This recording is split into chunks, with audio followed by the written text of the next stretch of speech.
ang ating mga kapatid na mga apologists na sila Bro Jared at si Bro JB ng medical certificate dahil nga doon sa report na talagang itong mga membro ng iglesia na tinatag ni Felix Manalo 1914 ay naipit po sa diskusyon.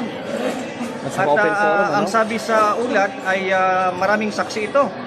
Sapagkat nung natanong ni Brother JB tungkol sa Pilipos 2, 5 at 6, kung sino ang Diyos na nagkatawang tao, no? Hindi nakasagot itong ministro na tulala ng 10 segundo. Doon na nag-umpisa yung panghaharas. At yun na nga, no? Sinampal o sinuntok. Mga kapatid, ang natunghayan ninyo ay si Baptist Pastor James Oriensada. Kadalasan, siya ay magiging kaharap sa mga maginoong talakayan sa mga Catholic defenders, di ba? Pero ngayon, nasa panig siya ng tagapagtanggol ng CFD sa simbahang Katoliko. Bakit? Dahil sa pamangyayaring nagtanong si Bro JV, dating iglesia, at kasama ni Bro Jared, mga kapatid, kung maalala ninyo, siya ay converted Catholic. Pero, ayon sa ulat, at may dokumento recorded ito na sa barangay na, kaya kumuha ng medical certificate kaugnay sa pangyayari na nasampal daw si Bro JV dahil sa tanong nang inanyayahan siya sa pahayag ng INC. Tinanong niyang ministro, sino ang tinutukoy na Diyos sa Pilipos 2:5-6 na nagkatawang tao? At natulala daw ang ministro sa tanong na yan. Kaya, may nanampal kay Bro JV. Mga kapatid, ang pananakit kay Bro JV, patunay na may mga individual diyan sa INC na hindi kayang humarap sa mabigat na tanong at masakit, nauuwi pa ito sa dahas. Ito ay seryosong isyu ng pananagutan, lalo na sa asal mismo ng kaanib. Diba? Ngunit ang ginawang dahas laban sa nagtanong, naglalaban lang ito mga kapatid na sa iglesyang tatag ni Felix Manalo. Dahil miyembro ang gumagawa nito. Ibig sabihin, di ba, mas delikado pala pumunta sa paanyaya ng INC at magtanong kaysa Islam. Bakit? Dahil walang napaulat na ganitong pangyayari sa Islam. Maliban lang sa Iglesia ni Kristong kay Felix Manalo. Tatalakayin natin ito, samahan ninyo ko.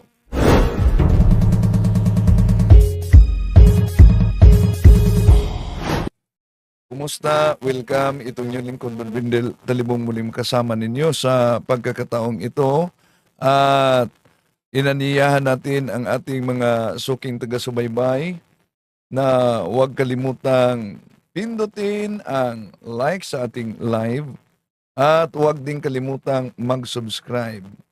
At pindutin ang bell button para updated kayo, mag-comment at i-share ninyo.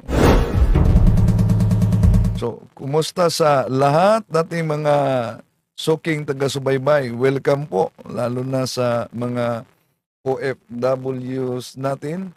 Hello kay Bro Oliver Soliteros dyan sa Rome, Italy. Sa lahat nating mga kapatid na sumusubaybay sa ating live streaming at kung saan man kayo ngayon nakabase sa panood ng ating videong ito, mga kapatid, i-comment ninyo kung saan kayo nakabase para alam natin kung saan napaabot ang videong ito. No? Lalo na sa mga OFWs. Ngayon, ating tatalakayin at magbigay tayo ng reaksyon sa napaulat kaugnay nila ni Bro ah, ah, James, si Pastor James.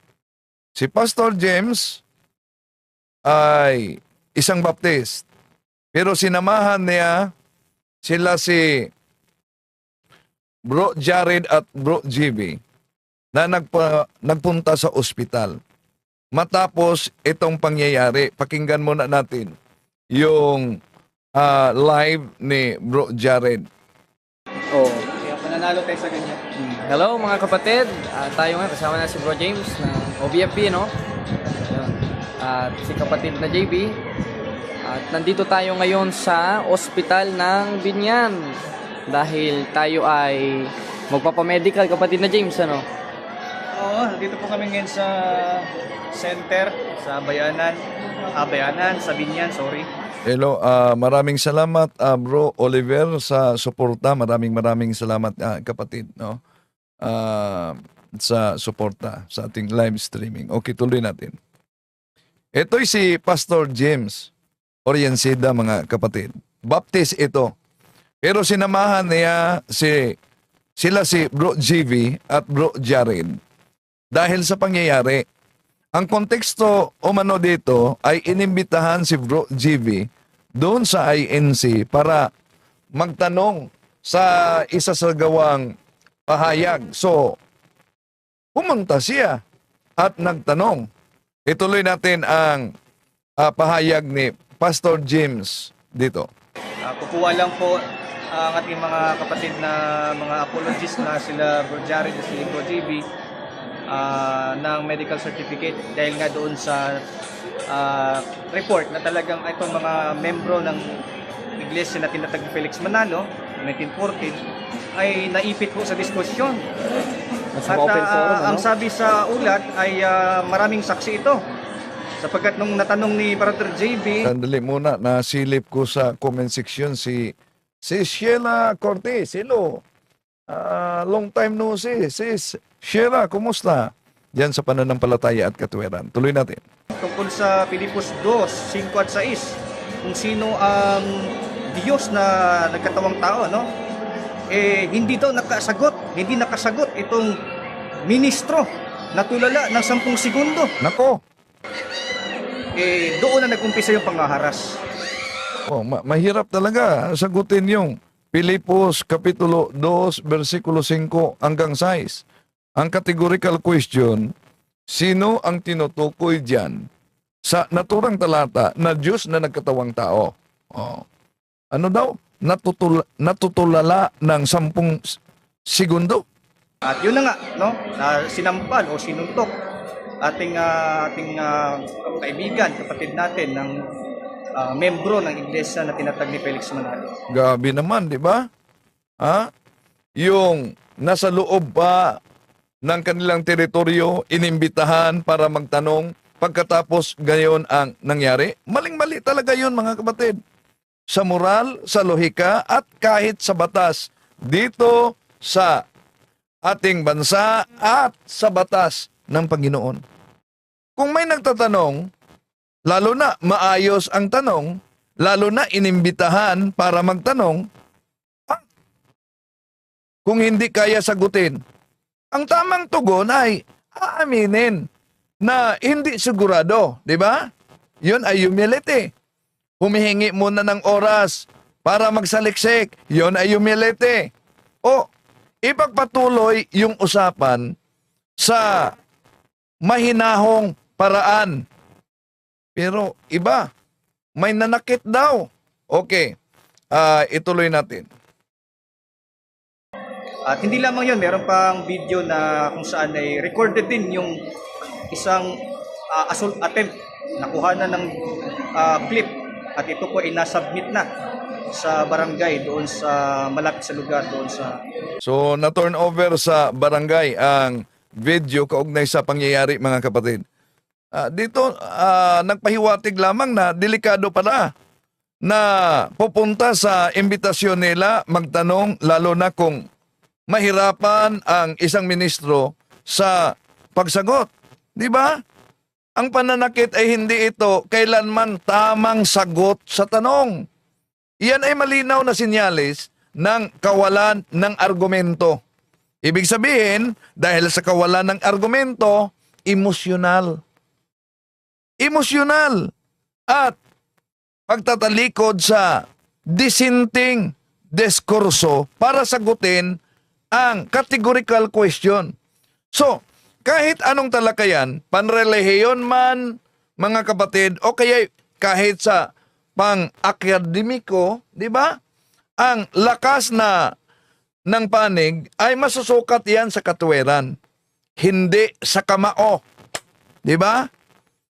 Kapag nauwi, mga kapatid, sa pananakit, malinaw na pagkatapos ng talakayan ay nagsisimula ang takot sa ginawang abuso. Tuloy natin. Opinion.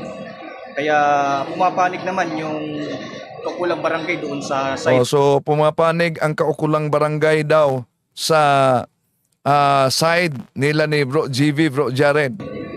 natin, ng ating mga kapatid. At sinamahan ni Pastor James ng Baptist. At itong mga iglesia ni Manalo abay todo deny na doon sa kanilang ginawa sapagkat sila naman ay nag-anyaya na papasukin itong ating mga So doon sa barangay, todo deny na daw, pero may ebidensya. May ebidensya. Kaya sa mga Katolikong nagsubaybay ngayon, kung iniimbitahan kayo, wag na lang kayong dadalo sa imbitasyon. Dahil ito pala ang mangyari.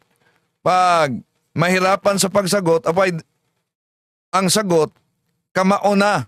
Okay, tuloy natin. kaibigan, mga kapatid nating Kristiyano. Yung pala, gagawa ng mga bagay na, alam niyo yun, parang wala talagang, hindi talaga sa Diyos yung kanilang ugali No? Kaya yun po yung rason na nandito po ang ating mga kapatid para kumuha po ng Kaya may comment dito si Arthur sa Bari. Sabi niya, paalala po kapag may panayam ang kulto sa lugar sa inyo, huwag na huwag kayong mag-atin kasi bouncer nila naka-deploy. Kapag against ang tanong mo sa kanila, ay tiyak, alam mo na. Iyon ang kanyang komento. Tuloy natin. ng certificate para ma-submit doon sa police report para panagutan itong mga kaanib ng iglesia tinatag ni Manalo. Nakita naman ho ninyo, kwento lang ho namin doon sa barangay yung pag-uusap po doon kasi sila po tinawag, natawag ho sila. Abay, ang sama ho ng bungad pagdating sa loob. Kung ano-ano man ang pinagsasabi sa loob, hindi ginagalang yung mismong chairman doon. Gusto pang kumpiskahin yung cellphone natin, Oo. Ang sabi ko na lang, pakinggan na lang ninyo yung head ng barangay, huwag kayong magsalita, hayaan ninyo kayo ang ayusin. Ipaningaw-ngaw lang ngaw-ngaw. Mga bastos naman, umalis. Kaya nangingilang man po kami doon sa barangay ng protection at security na walang dapat magbanta sa kanila kasi kung may mangyari sa kahit sino man sa dalawa nating mga kaibigan, walang ibang suspect dito kundi yung mga iglesia na kaanib ng tinatag ni Manalo noong 1914. Ako po ay hindi po ako Roman Catholic particular, ako po ay isang Baptist pero So Baptist siya na pastor, mga kapatid. Pero sa pagkakataong ito'y pumapanig siya nila ni Bro Jared at Bro GV kaugnay sa nangyaring dahas. Sinasuportahan ko po ang layunin ng ating mga kapatid nito kasi tayo po ay naniniwala sa fundamentals ng Trinity at ng Bible at ng Christian faith. Kami po ay magkasangga doon sa layunin na banggain ang maling aral ng Iglesia ni Cristo na tinatag ni Felix Manalo. Kaya mag-update na naman po ang mga susunod na hakbang. Ipanalangin po ninyo na ingatan ng ating mga kapatid. Sila ay gamitin pa sa pagtindig sa pananampalataya na kanilang tinitindigan. At wag nawa sana silang magawa ng kung anumang kasamaan itong mga kaanib ng iglesia na kinatag ni Felix Manalo. So sa puntong ito, nagpapasalamat ako kay Pastor James Oriensiada sa kanyang pagsuporta nila ni Bro GV at Bro Jared kaugnay sa pangyayari. Ngayon, sinamahan pa niya sa ospital para sa pagkuha ng medical record sa pananakit na nangyari. At doon din sa office ng barangay captain sa barangay. At meron pa kami nakausap doon sa aming paglalakad, may isang diakono na mabait naman, saksi din sa pangyayari. Yun na may pumapanig din sa side ng ating mga kapatid kasi yun ay honest, nakita talaga kung anong nangyari. Yan, may komento dito si Vicente Theo 19M. Totoo ngang sabi nila, nung gusto mong gumulo ang buhay mo, guluhin mo ang INC. O naalala, kinontent natin yan, di ba? Okay, tuloy natin. Sila, si Diakono ba, bro?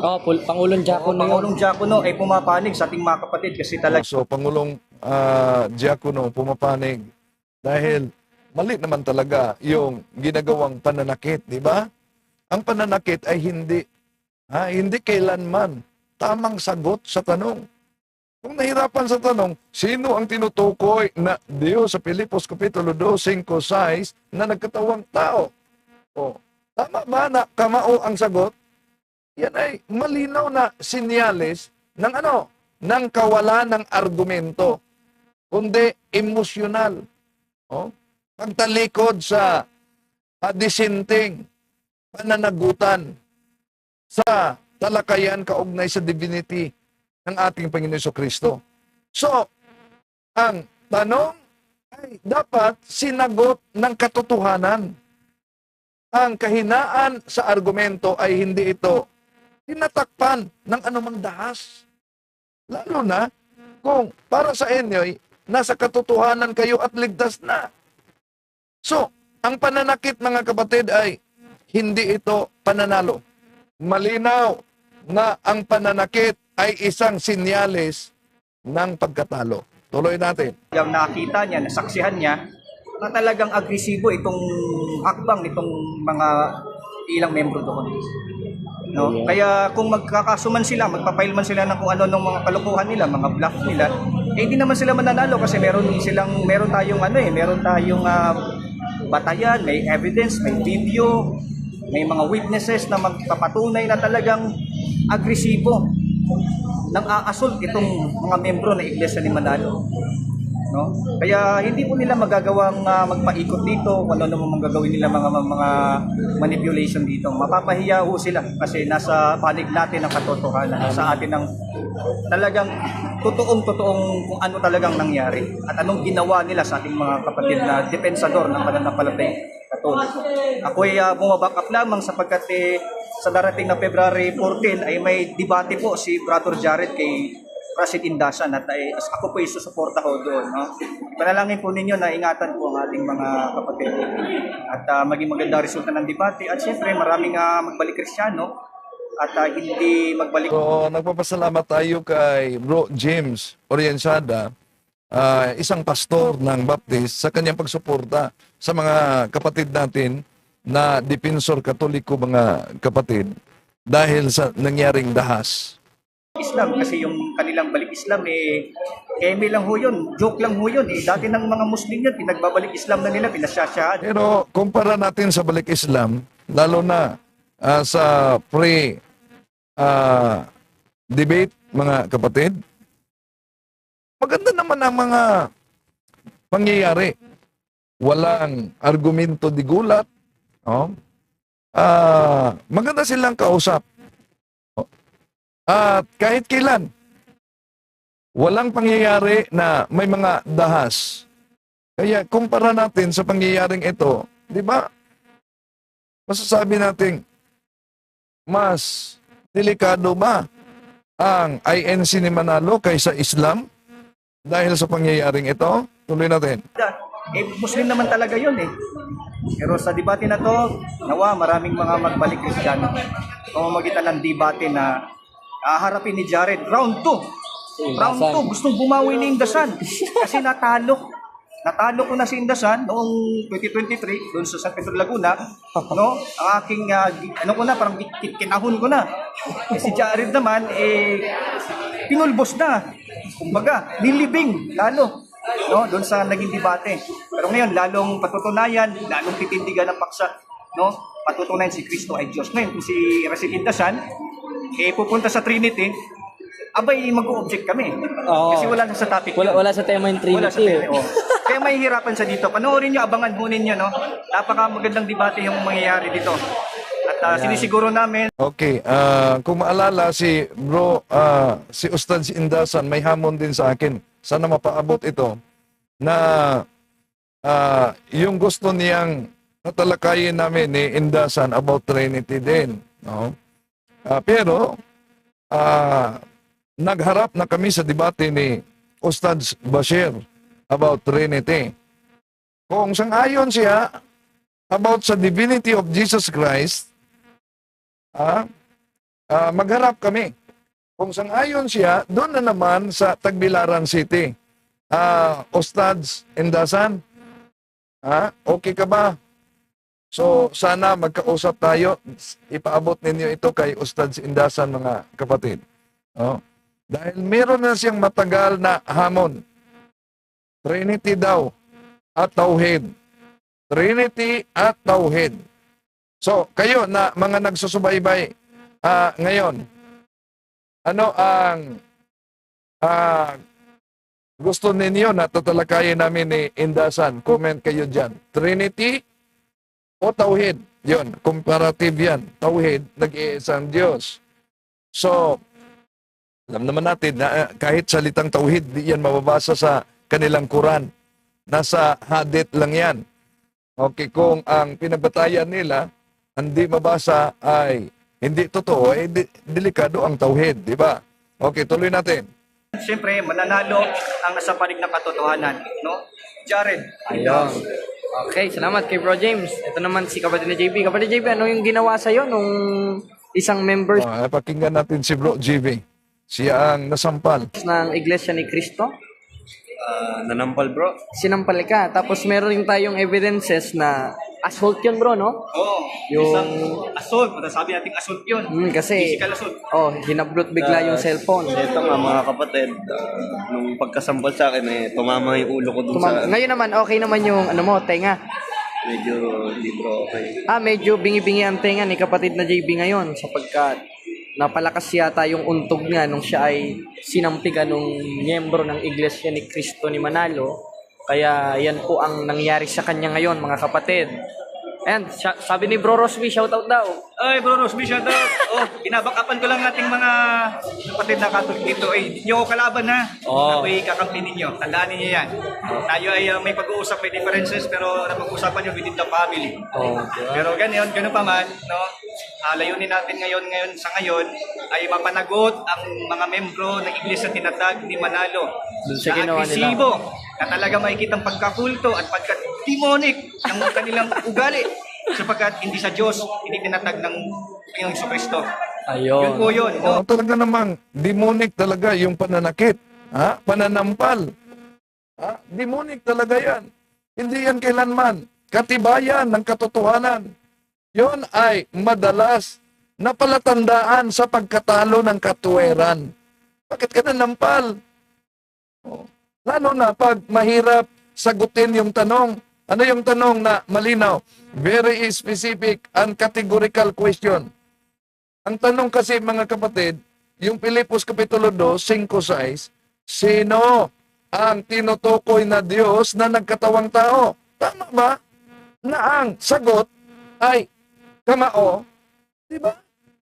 Kaya, diretsong biblical talaga ang katanungan. Inaasahan na mula din sa banal na kasulatan. Hindi yung banal ba yung kamay? Nananampal. Kamao. ng kademonyuhan. So, kung walang malinaw na sagot, malinaw mga kapatid, yon ay pagkatalo sa katuwiran. Kaya yung ugali nila, hindi yung ugaling Kristiyano talaga. Ay, talaga naman. Dahil yun ang Talaga inaano nila. naman. O yan, kapatid JB, kamusta naman? Maaari mo bang ikwento yung ano?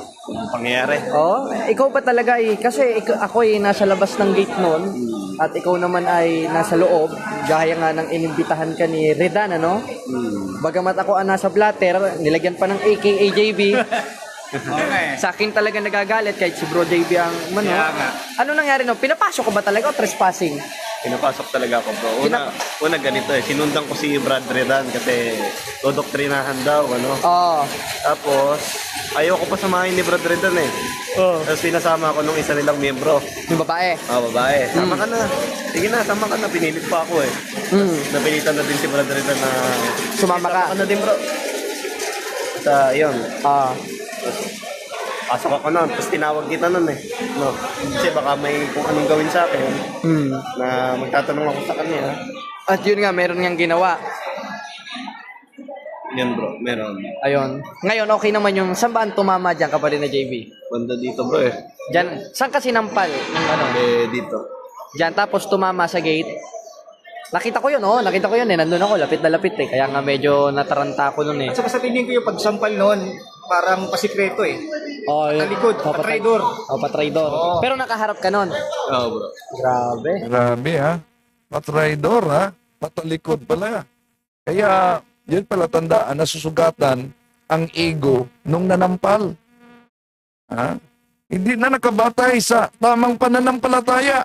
Hindi yung tunay na makadiyos ang ginagawa niya. Dahil ang makadiyos dapat mapagkumbaba at handang sumagot ayon sa unang Pedro Kapitulo 3, versikulo 15, di ba?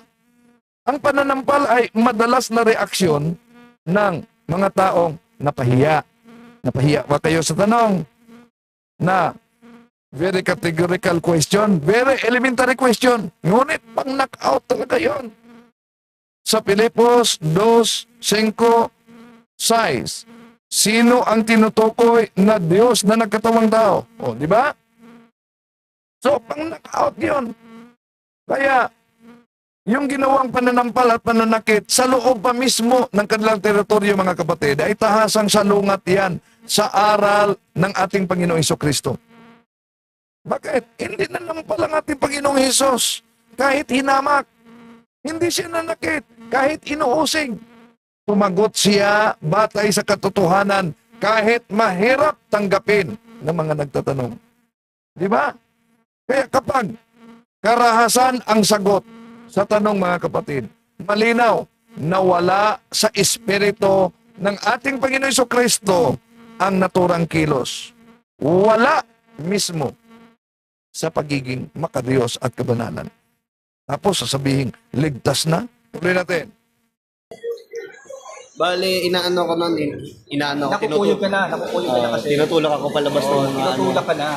Tapos, meron sa likod na, anong pangalan nun? Parang scan. Anong pangalan nun? Yung sumampal? Mahaga sila sa board. Sige. Huwag na natin pangalanan muna, pero kilala natin yun. Kaya nasa likod siya, bigla akong sinampal. Sinampal ka. Doon na nalabo yung paningin ko, Brad. Tapos yung tenga mo, nagpantig. Bumunot ako ng cellphone. Binidyohan mo na. Inopen ko yung video. Ibig Huwag ako sabihin, magbibideo. nung nandun ka sa doktrina nila, wala talagang purposes na pagbibideo nun. Oo, bro. At yun ang pinapalabas nila, purposes daw natin mag-video, gawa ng content. Hindi. Kasi nandun yung kasama natin para maliwanagan dahil yun naman ang tungkol. Palagay naman natin na purpose mag-video para gawing content. Pero ang tanong, kung yun, ipalagay natin, ha? Purpose mag-video para gawing content. Nararapat ba na patalikod, sinasampal yung kapatid natin na nagtanong?